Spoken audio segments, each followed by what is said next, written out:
Welcome to Chatbox with Sam. Tonight's guest is actor, stuntman and director Panou. Hello Panou, how are you? Hi, Sam. Hi. I know you've been in quite a lot of TV series and films. You're in Canada and you're Canadian, but you're born in Haiti. Yes. Yeah. Born in Haiti and then sort of raised in Toronto. And then that's where I started my film career and then moved Yes. out to Vancouver. And then from Vancouver, traveled back and forth up the West Coast to California and stuff. So it's been fantastic. Oh. So, do you travel to California very often? Not a lot because most stuff happens in Vancouver that's Hollywood Oh. based. So all the big studios have big studios up here in Vancouver. Yeah, and it's got great scenery up there as well. If you were to encourage the younger generation, what would be your main focus? Uh, if I were to encourage the younger generation in the entertainment field, Yes. I'd say you got to put in the work. A lot of younger people think that they can just be famous. Mm. And so they're not willing to put in the work. And it really doesn't work that way. I mean, you may get your 5 minutes, but that's it. Right. I've been lucky and blessed enough that I've been in the industry for 20 years, but Mm-hmm. that all comes with work. Yes, I understand. Yeah, I agree, and keep at it. A lot of actors have said get your cell phone and film yourself with that, and the industry is very, very hard work. I've noticed. What inspired you into this career? What was the first inspiration? Uh, for me, it was when I was younger, I used to love to get away to watch a TV show or a Right. movie. And, whatever's happening, school's hard, or, you had a tough day with your friends, or, all of that silly stuff that's important to you as As a a younger child. person. Yeah. You want to get away. And for me, my getaway was movies and TV and the fact that I could lose myself. And I thought, you know what? I would really love to be able to do that for other people, give them a Yeah. chance to get away with something that I do.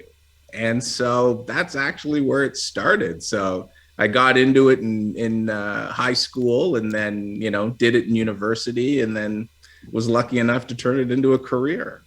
I was looking down your films like Fizzy Business, and you've been in Supernatural, you've been in the Wolverine, you've done so much, and Stargate and SG1, which everybody loves, and everybody loves Supernatural if you've been on there. Did you play with, I wonder if Corinne Nemick, did you meet Corinne Nemick? Yeah. Let's talk about you. So I just wondered, hi Corinne. What role did you see a part of your own persona in within that role the most? Um, uh, I I would have to say uh, Abby Hoffman. Hmm. Uh, that was a political film about some things that happened in Chicago and stuff like that. And I played a character who was just fighting to be heard and fighting just to succeed in life. And it played well with me because I've had to do the same thing. Nothing's ever come easy. I've Mm-hmm. always had to fight for everything. Yeah. And not being born in Canada, but still proving that, I belonged here and that I was a part of Canada Mm-hmm.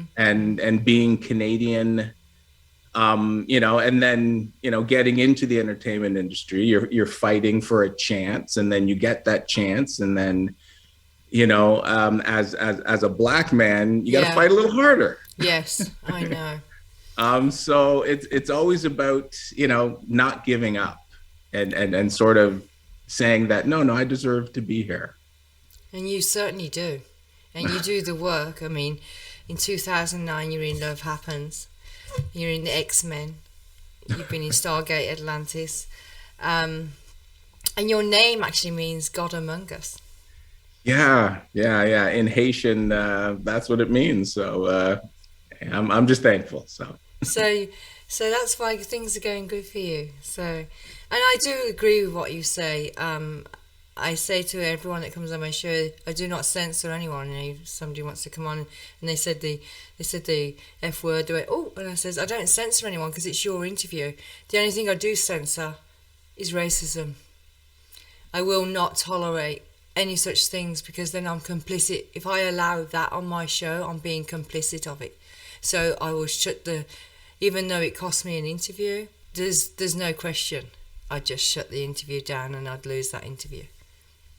And that's what I do. Yeah. Oh yeah. I don't believe in it.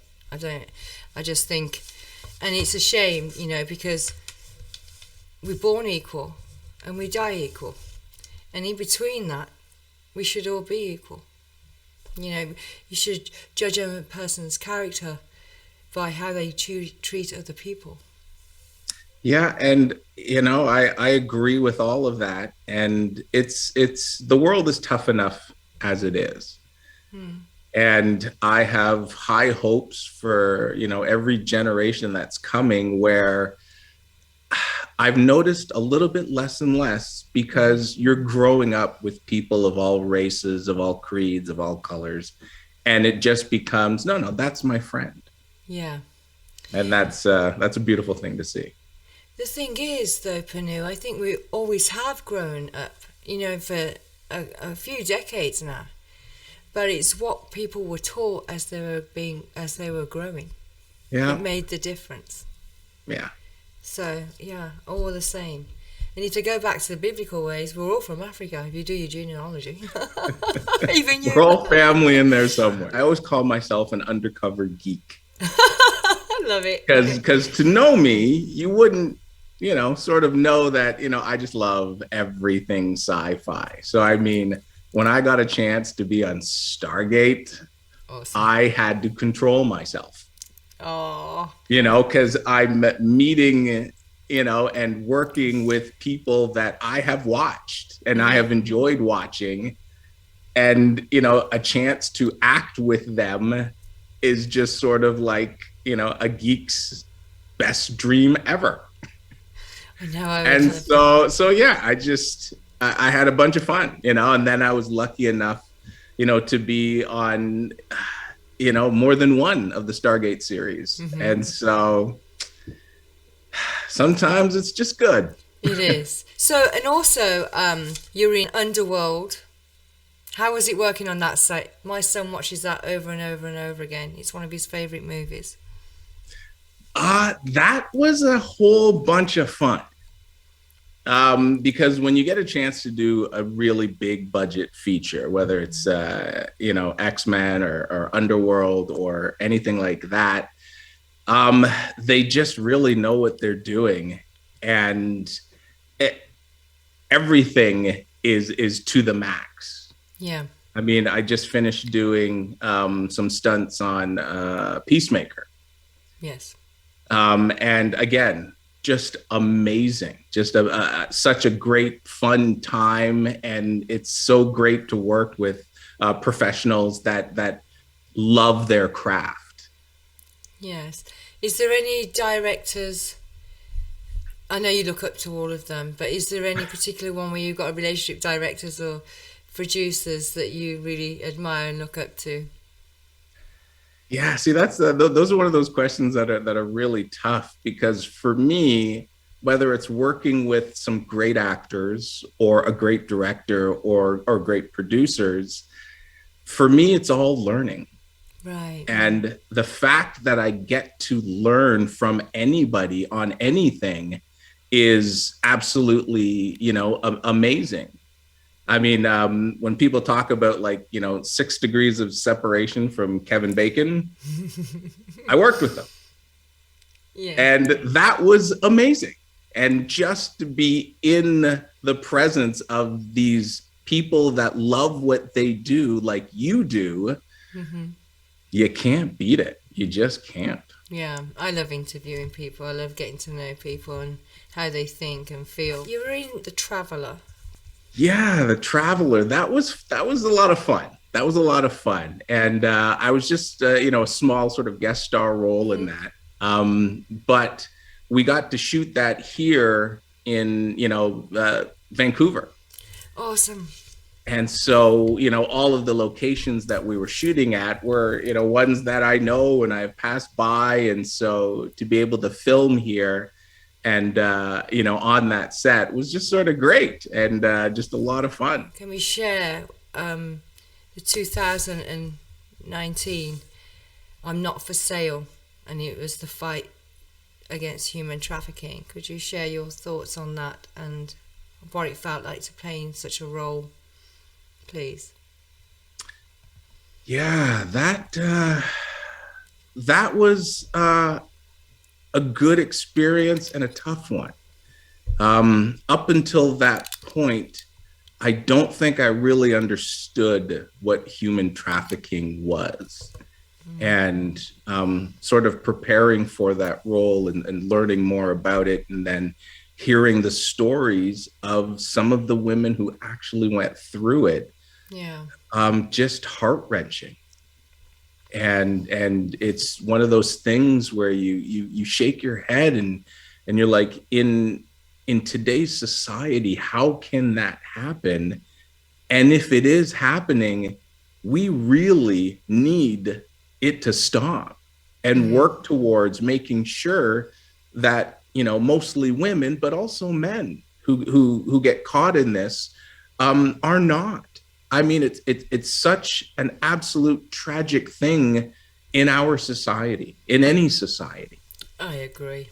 And it needs to be stopped. There's too many trafficking rings and children, and they are trying, but you catch one man and there's another two, or you catch one woman, there's another group of people, there's another group of people. It's very hard. There's victims everywhere, but awareness is key. I encourage people to go and watch that as well as everything else, but I know everyone's watched everything else. Got any new upcoming projects that you may speak about? At the present moment, I do have a couple things coming up, and unfortunately I can't talk about them. NDA. But I got some fun stuff that I did some stunts in a couple months ago, and that's just going to be sort of hilarious. So. Oh, that's awesome. How has music influenced your life at all? Wow. Music has always been a part of my life. Mm-hmm.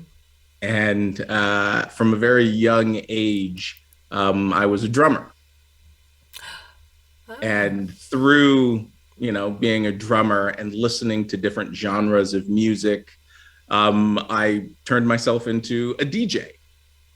Really? And then, growing up in my sort of late teens, early 20s, I was DJing raves and, big dance parties and that type of stuff. And let me tell you, when you have 3,000 people jumping up and down to the beat you're throwing down, there ain't nothing like it. Let me tell you. I know. Actually, I was just at Pensacola and young MC was on stage and we were all like, bust a move, bust a move. It was awesome. I loved it. It was back in the 90s. I'm a bit older now, but I could bust the moves a lot better when it was actually the 90s than I can now. Now they crack a bit. I can understand that. I was doing it though. We were all there. It was a lot of fun. And I spoke to him for a while. He was a really lovely guy, actually. So, yeah, well, great. Yeah, it must be awesome. Music is good for the soul and it holds memories. And, and when it's good memories like that, when people are dancing, when you can bring music like that to people, it's you're bringing a light to them. Yeah. It's a wonderful feeling. It is. Will you ever do it again, do you think? Oh, yeah. Oh yeah, if I get a chance to, then most definitely. I mean, if I happen to be in, LA or happen to be in someplace else, like Las Vegas, and they're like, "Hey, you want to come up and do a set?" Yes. Do you ever? You should do it. Do you ever do the Comic Cons, Panou? I haven't yet, but I hope to this year once everything sort of opens up again. I'd really be looking forward to something like that. I was media coverage the last 2 years, and the first year was last year, so it was like stepping in blindly, you know. But this year was a lot better. But at Pensacola, it's pretty awesome. Out of all the charities what are in the world, which one would you choose to advocate for, and why? Tough one. I think it would be cancer. Mm-hmm. I've just known a lot of people that have gone through it. I know that it's something that's we just haven't got a handle on in general, and there's good work being done, but there's so much that can still be done.